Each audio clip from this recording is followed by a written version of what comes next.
So you've probably been in the same boat as me at some point where you're feeling frustrated with your kit, you feel as though you maybe aren't getting the best out of your kit, and you instantly think you need something new to change things up or to take better photos. Well, that isn't always the case, and I'm going to show you why.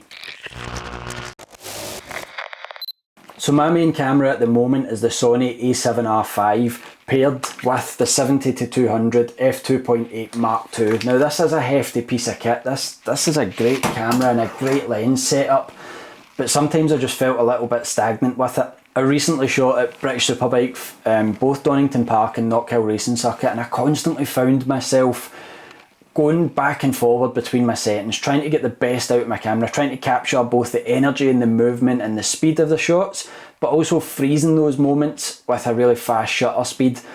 And a lot of the times I was missing what I was looking to shoot purely just because I was having to fiddle with settings to get the shot that I was looking for. So I spent a bit of time, I was reading through my manual, and I realised that why am I not using custom buttons more? On my camera I've always used custom buttons. I've always used it as a back button focus, or maybe like a face recognition, and just quick shortcuts to get the best out of your kit. But there was one major button that I wasn't using, and that was the custom button on the camera lens itself.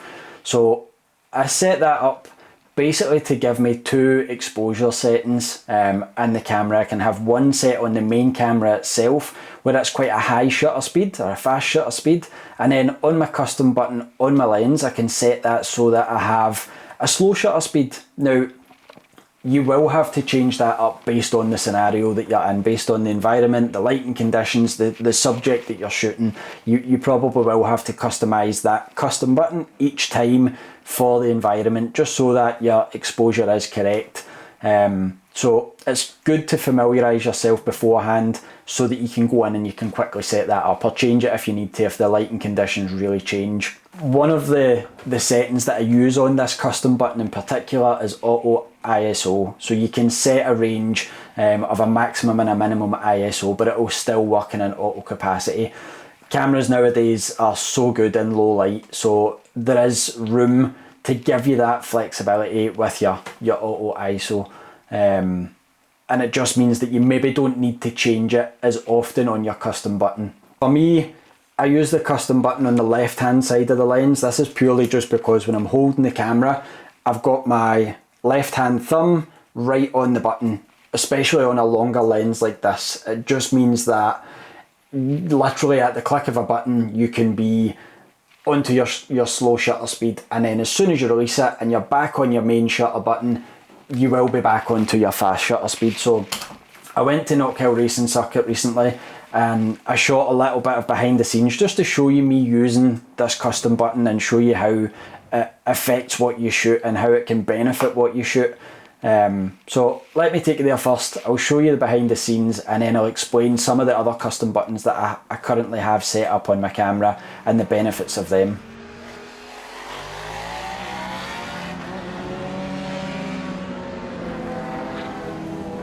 Custom button on the lens here to capture the movement as it comes into the corner at full zoom, and then in the bend off the button, capturing the static, zoom out, some shots in going away, and try that again as the next one comes round. We get this guy coming in, we're going in at full zoom on the slow shutter button, custom button, nice static shot in the corner, zoom out.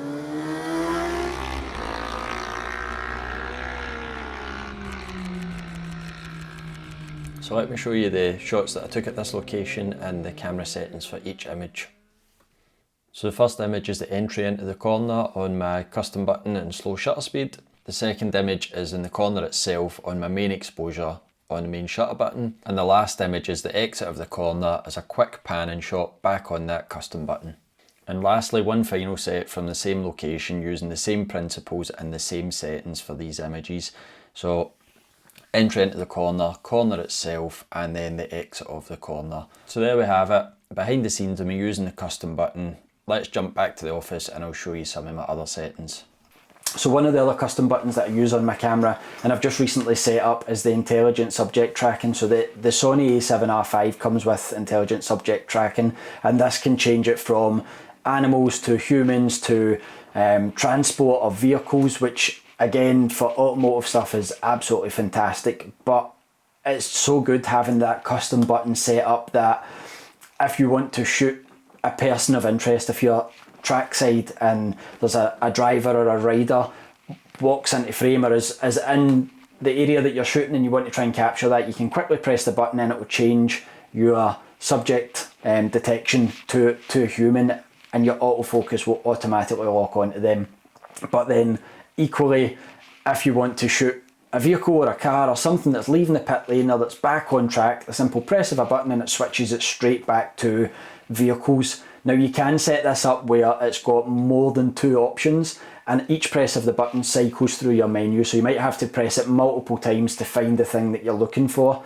But for me, I'm very rarely shooting wildlife when I'm shooting something like that, like motorsport or people. There's very few times where I'm shooting more than 2 things. So I like to have it set up on humans and I like to have it set up on vehicles, and that allows me just to literally a simple press of the button and it changes from one to the other. So that's another custom button that you can really make the most of, especially even for something like street photography. If you were shooting people in the street and then a vehicle or a bike or something went by that was of interest and you wanted to lock onto that super quick, a simple press of that subject detection button switches it onto vehicle and then you can shoot away. Obviously you can pair that with your other custom buttons, so if you still have that lens slow shutter speed button set up and you switch to vehicle, then it's a great opportunity to get some panning shots of a vehicle or a bike or something along those lines in your street photography. So this isn't just relevant to motorsport, it can be implemented into whatever you shoot.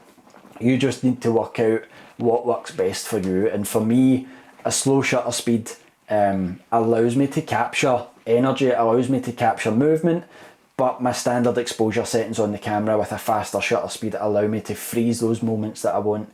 So it's just really finding the balance of what works for you and setting your camera up. So a few of the other custom buttons that I have set up on my camera, which again really help. One of them is the eye selection tool, so changing from the left eye to the right eye. This is great if you're shooting a lot of portraits of people. If somebody turns their head to the side, you automatically want it to track or focus onto whatever eye is nearest the camera so that it stays in focus. So photography, I've got a shortcut button, a custom button on the back of my camera that allows me to switch from left eye to right eye. And again, it's just a simple click of a button and it will swap automatically.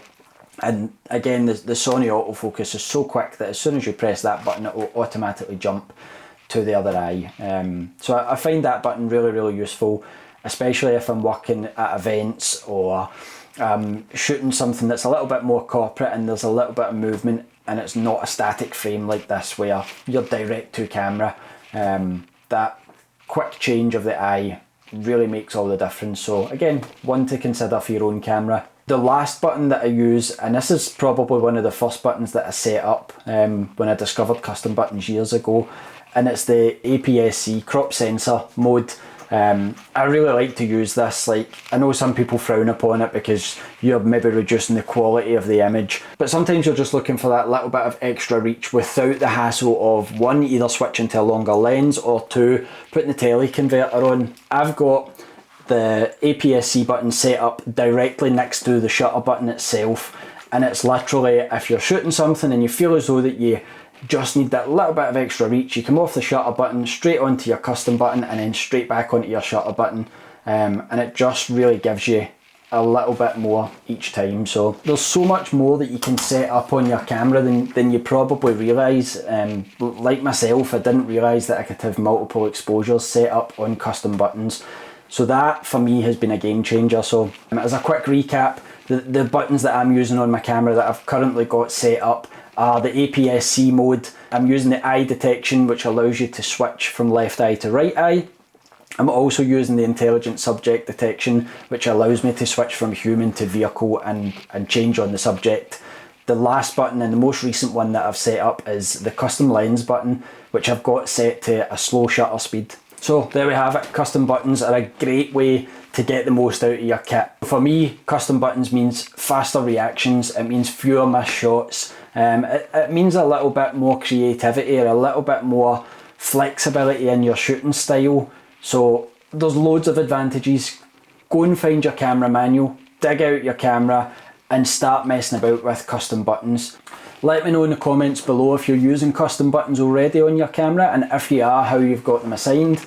And if you aren't using custom buttons, go and dig out your camera, go and dig out your instruction manual and learn how to set up custom buttons. If you found this video useful, or it's helped you in any way, or gave you inspiration to set up your camera in a different way for your next shoot, don't forget to drop me a subscribe, and I'll try and get more videos out like this in the future.